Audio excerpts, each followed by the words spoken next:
교육부 산하 공공기관인 한국학중앙연구원은 지난해 11월 한국경제사 개관이라는 제목의 영문판 원서를 발간했습니다. 한국 민족문화를 연구하는 이 기관에서 영어책을 내는 건 흔치 않은 일입니다.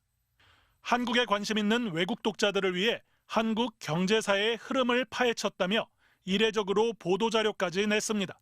무슨 내용인지 읽어봤습니다. 일제 식민지 시절 한국은 빠른 산업화와 경제 성장을 이룩했다. 조선 왕조와 달리 총독부는 경제 성장에 필수적인 투자를 할 수 있었다. 독립 이후 일본과 경제 관계가 단절되자 한국의 산업 생산은 급격히 위축됐다. 불완전한 통계를 내세워 일제 식민 지배를 미화하는 이른바 식민지 근대화론식 주장을 공공기관이 전 세계에 배포한 셈입니다. 출간한 기관이 한국학을 대표하는 기관이고 거기서 나오는 책이라고 하면 외국에서는 이게 한국의 공식 견해라고 이제 받아들이죠. 광복 이후 현대사에 대해서도 1987년 민주화는 급속한 경제 성장을 가능하게 했던 제도적 틀을 무너뜨렸고 그 결과 수출 경쟁력이 약화됐다고 말합니다.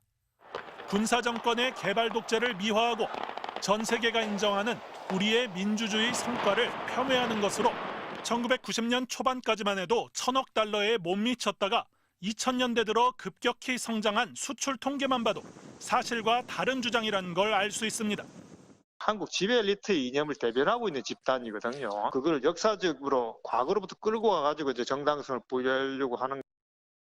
저자는 김재호 전남대 교수. 과거 일제강점기와 군부 독재를 미화해 논란이 된 근현대사 대한교과서 집필에 참여했습니다.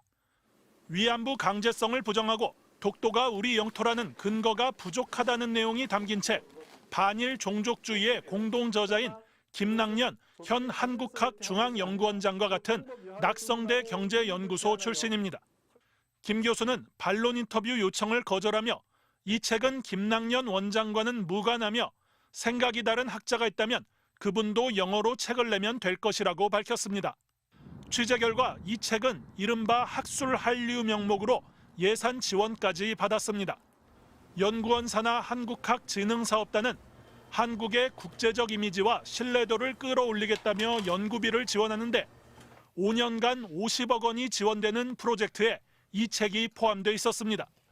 이와 관련해 한국학중앙연구원은 저자의 요청에 따라 심의를 거쳐 전임 원장이 발간을 승인했다며 해당 책이 연구원의 입장과 같거나 이를 대변하지 않는다고 해명했습니다. MBC 뉴스 조희명입니다. 보훈부가 선정한 올해 첫 번째 이달의 독립운동은 국채보상운동입니다. 그동안 매달 독립운동가 1명씩을 선정해왔는데 올해만 사람 대신 사건을 선정하기로 했습니다. 광복 80주년을 맞아 사건 중심의 다양한 독립운동을 알리겠다는 취지입니다. 그런데 윤석열 정부가 강조하는 국내 독립운동 위주로 선정되면서 대표성이 떨어진다는 지적이 나옵니다. 12건 중 해외 독립운동은 임시정부 수립과 광복군 창설 단 2건에 불과합니다. 안중근, 이봉창, 윤봉기를 일궈 청산리 대첩 같은 대표적인 독립운동조차 빠져 있습니다.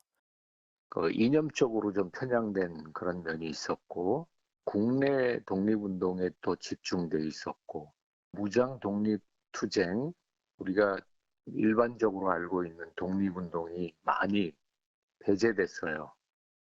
김환란, 김성수 같은 친일 인명사전에 등재된 인물들의 활동도 선정돼 이들의 명예회복과 복권을 노린 것 아니냐는 의혹까지 제기됩니다. 두 사람은 태평양 전쟁이 발발하자 일본군 입대와 정신대 참여를 독려한 대표적인 친일파로 평가됩니다. 친일 활동을 했던 김환란, 김성수를 독립운동가로 둔갑시킨 겁니다. 반국가적이고 반민족적 역사인식이라고 봅니다. 선정위원회엔 김영석 독립기념관장이 직접 참석했던 것으로 알려졌습니다. 김영석 관장은 취임 일성으로 친일파 명예회복을 외친 바 있습니다. 친일 인명사진의 내용들이 사실상의 오류들이 있더라. 잘못된 기술에 의해서 억울하게 친일 인사로 매도되어지는 분들이 있어도 안 되겠다. 선정 과정도 졸속이었다는 지적이 나옵니다. 선정위원회는 지난해 9월 30일 단 한 번 열렸고 2시간 만에 끝났습니다. 회의에 참석했던 한 인사는 자료를 가지고 대화하며 심사할 분위기가 아니었다고 토로했습니다. 보훈부는 광복회와 독립기념관, 역사학자들이 참여해 선정한 결과로 문제가 없다는 입장입니다. 그러면서도 공정한 논의가 어려워진다며 선정위원 명단과 회의록 공개는 거부했습니다. 하지만 광복회는 선정위원회에서의 역할이 거수기에 불과했다며 전면 재검토를 요구하고 있습니다. 의견이 반영되는 구조가 아니고 담당 과에서 안을 찍어서 가져온 다음에 거수기 역할밖에 안 되게끔 위원들이 그렇게 돼 있단 말이죠. 강정혜 보훈부 장관은 광복 80주년 기념 사업을 국민 통합의 디딤돌로 만들겠다고 다짐했지만 첫 사업부터 광복회와 마찰을 빚고 있습니다. 광복 80주년을 이용해 친일 뉴라이트 세력의 역사 왜곡이 더욱 기승을 부리는 것 아닌지 우려가 커지고 있습니다. MBC 뉴스 이덕영입니다.